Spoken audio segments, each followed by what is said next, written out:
গোটা বাংলাদেশের নির্বাচন একদিকে আর ঢাকা ৮ আসনের নির্বাচন আর একদিকে।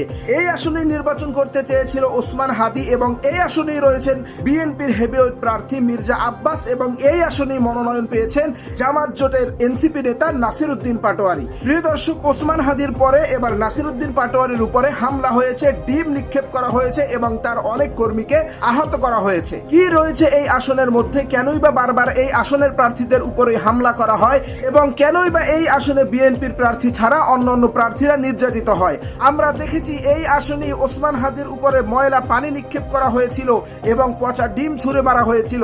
ঠিক একইভাবে নাসিরউদ্দিন পাটোয়ারির উপরেও আজকে ডিম নিক্ষেপ করা হলো এবং পূর্বেও তার উপরে পচা ডিম নিক্ষেপ করা হয়েছিল। প্রিয় দর্শক, আজকের এই হামলা নিয়ে এনসিপি নেতা নাহিদ ইসলাম বলেছেন এখানে সরাসরি মির্জা আব্বাসের হাত রয়েছে, তার হুকুমেই বা তার ইশারায় এই হামলা হয়েছে। প্রিয় দর্শক, আপনারাও কি নাহিদ ইসলামের কথার সাথে একমত পোষণ করছেন? অবশ্যই আপনাদের মতামতগুলি কমেন্ট বক্সে লিখুন।